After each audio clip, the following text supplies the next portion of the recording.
জাতীয় থেকে আন্তর্জাতিক প্রান্তিক জনপদ থেকে নগর চারপাশে ঠিক কী ঘটছে এই মুহূর্তে তা নিয়ে আয়োজন এখন চারদিক। আপনার সঙ্গে আছি আমি মোন্নাফ রশিদ। সোমবার কাতারের রয়্যাল এয়ার অ্যাম্বুলেন্সে দেশে ফিরবেন বিএনপি চেয়ারপারসন বেগম খালেদা জিয়া। বিকেলে বিএনপি চেয়ারপারসনের গুলশান কার্যালয়ে দলের যৌথ সভা শেষে ব্রিফিংয়ে একথা বলেন দলের মহাসচিব মির্জা ফখরুল ইসলাম আলমগীর। এ সময় তিনি নেতাকর্মীদের সুশৃঙ্খলভাবে দলীয় প্রধানকে স্বাগত জানানোর আহ্বান জানান। এয়ারপোর্ট রোডের পরিবর্তে জনসাধারণকে এলিভেটেড এক্সপ্রেসওয়ে ব্যবহার করার অনুরোধ জানান মির্জা ফখরুল। দেশনেত্রী বেগম খালেদা জিয়ার সঙ্গে তার দুই পুত্রবধূ তারাও আপনারা আসছেন, একই সঙ্গে তারাও আসবেন।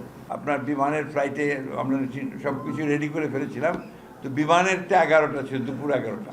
সেটা এখন নির্ভর করবে যে আপনার কাতার অ্যাম্বুলেন্সে কখন আসবে।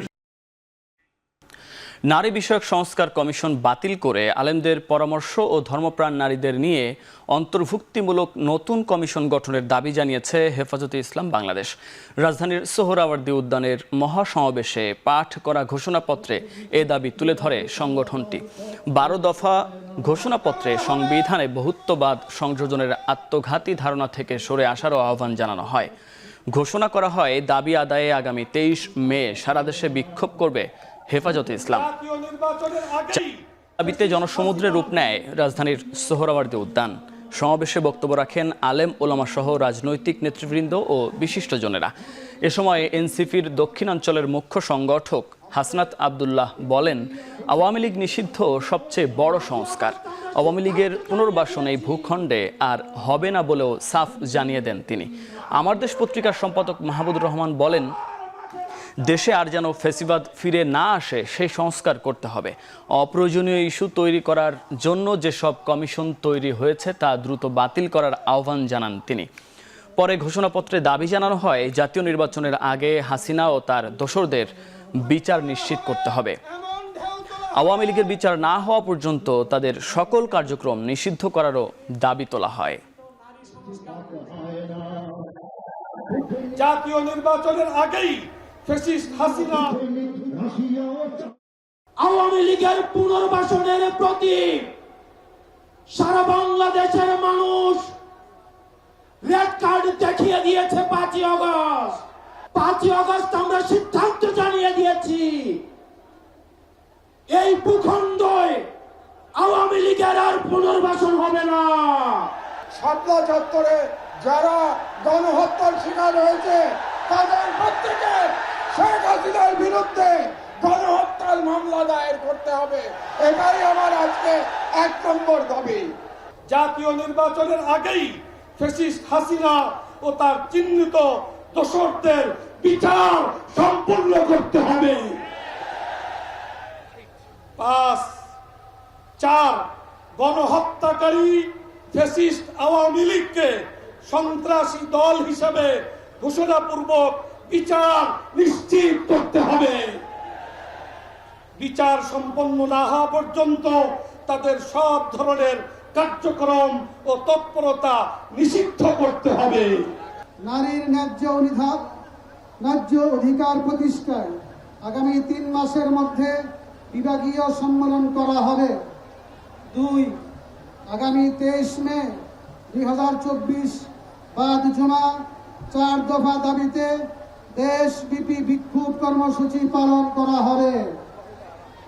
আরএফএল ওয়াটার পাম্পের অটো থার্মাল টেকনোলজি, যা বেশি হিটে নষ্ট হয় না, শতভাগ মসৃণ, ব্রাশ ইম্পেলার নিশ্চিত করে অধিক পানির flow. RFL water pump on করলে পানির তুফান।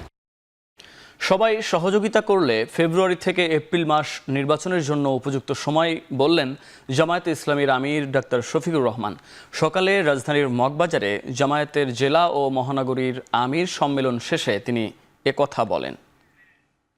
15.5 বছরের সময় জুড়ে যারা হত্যা, গণহত্যা, ধর্ষণ, খুন, লুণ্ঠন, অপহরণ করেছেন, জনগণের সম্পদ বিদেশে পাচার করেছেন, তাদেরও আমরা ন্যায্য বিচার দাবি করি। যদি অংশীজনেরা সবাই সেরকম সহযোগিতা করে, আমরা মনে করি সরকারের ঘোষিত সময়ের ভিতরে সংস্কার সাধন করে নির্বাচন সম্ভব।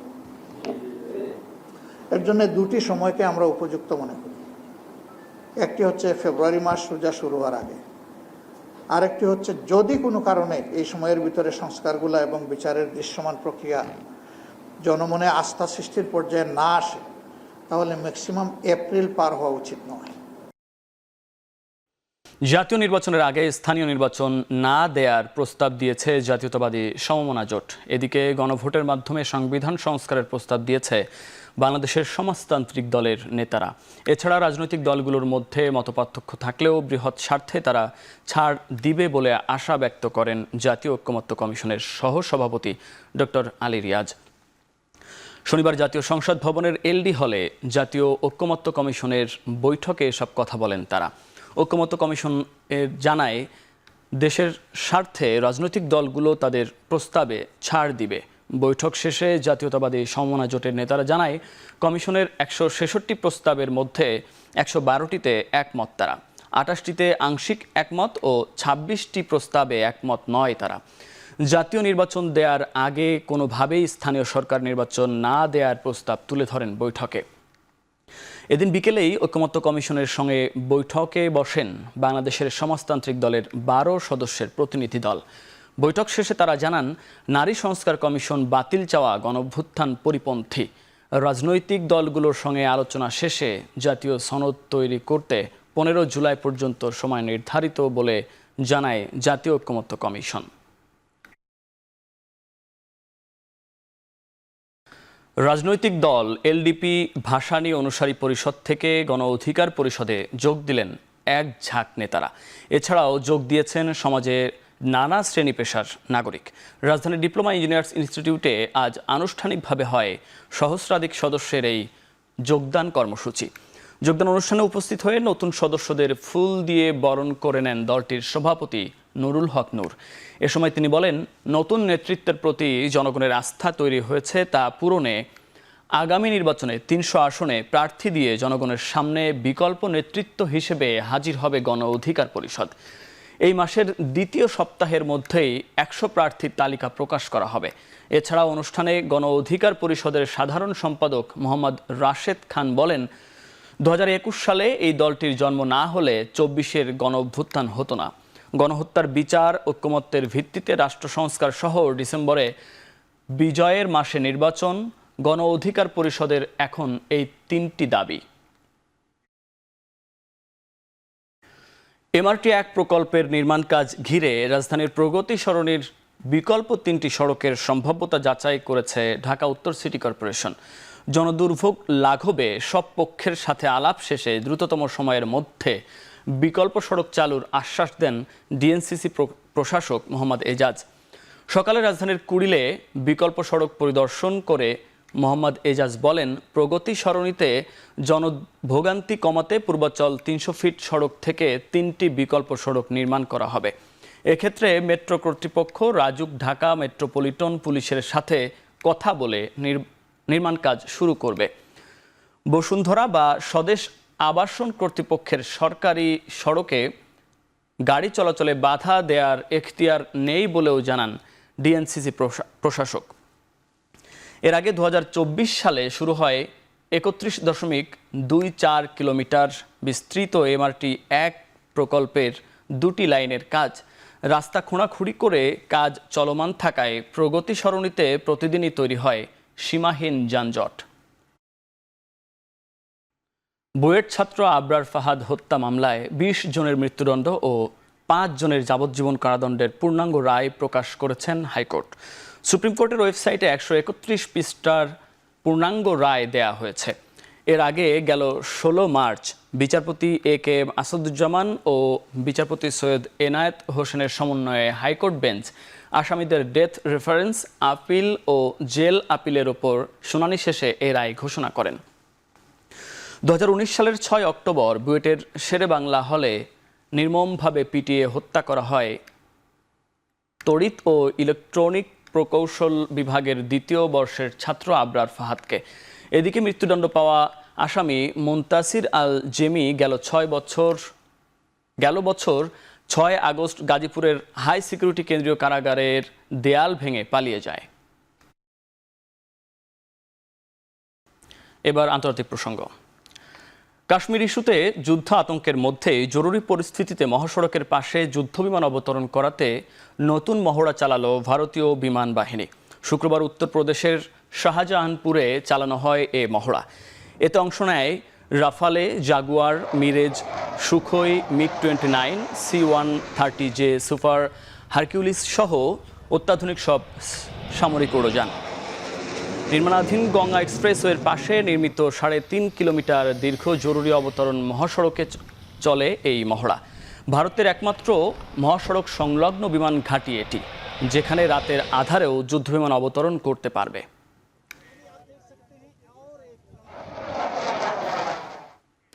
$450 কিলোমিটার দূরত্বে আঘাত হানতে সক্ষম ব্যালিস্টিক মিসাইল উৎক্ষেপণ করল পাকিস্তান। ইন্দুস মহড়ার অংশ হিসেবে এ মহড়া চালানো হয় বলে জানিয়েছে পাকিস্তানি সেনাবাহিনী। সামরিক প্রশিক্ষণের অংশ হিসেবে শনিবার আবদালি ওয়েপন সিস্টেমের সফল পরীক্ষা চালায় সেনাবাহিনী। বলা হচ্ছে এটি কৌশলগত ballistic missile, surface two surface অর্থাৎ ভূপৃষ্ঠ ও জলপথ থেকে উড্ডয়নে সক্ষম এ ক্ষেপণাস্ত্র ডাঙা ও সমুদ্রে যে কোনো লক্ষ্যে আঘাত হানতে সক্ষম। অ্যাডভান্সড নেভিগেশন সিস্টেম সহ অত্যাধুনিক সব প্রযুক্তি আছে এতে। ভারতের সাথে যুদ্ধের শঙ্কা বাড়তে থাকার মধ্যেই এর আগে তিল্লা ফায়ারিং রেঞ্জে মহড়া চালায় পাকিস্তানের সেনাবাহিনী। এবার খেলা প্রসঙ্গ। স্বৈরাচার সরকারের কারো সঙ্গে কোনো সম্পর্ক নেই থাকলে বোর্ড সভাপতি হতে পারতাম না। সম্প্রতি ওঠা অভিযোগের জবাবে এমনটাই জানিয়েছেন বিসিবি সভাপতি ফারুক আহমেদ। উদ্দেশ্য প্রণোদিত সমালোচনা না করে গঠনমূলক সমালোচনা করার অনুরোধ জানিয়েছেন তিনি। আমার ফ্যাসিস্টের সাথে কোনো সম্পর্ক নাই। ওই ফ্যাসিস্ট রেজিমের সাথে যদি সম্পর্ক থাকতো আমি কিন্তু আজকে আপনার সামনে দাঁড়িয়ে কথা বলতাম না। কিছু বিষয় আছে মানে আননেসেসারি করা আর কি, সেটা আমি আশা করবো যেটা না করলেই ভালো, আর আমরা মেইন ফোকাসটা সরে যায় তাইলে। ভারত এই মুহূর্তে আমাদের এরকম করে কিছু জানায়নি। একটা পত্রিকার নিউজ আমি যেটা আপনি কথা বললেন শুনেছি, বাট ওরা কিন্তু পুরা ট্যুর কনফার্ম করেছে এবং আইটেনারি তৈরি হয়ে গেছে। আসলে আপনি সিচুয়েশনটা তো আমি এই মুহূর্তে বলতে পারবো না, বাট এই মুহূর্তে পুরো ট্যুর আছে এবং এটা নিয়ে কোনো কথা আমি শুনিনি যে এটা হবে না। শেষ করছি এখন চারদিক। এখন টেলিভিশন ওয়েবসাইটে দেখতে ভিজিট করুন www.ekhon.tv এবং ফেসবুকে দেখতে ভিজিট করুন facebook.com/tv.ekhon এবং ইউটিউবে দেখতে ভিজিট করুন youtube.com/c/ekhon tv।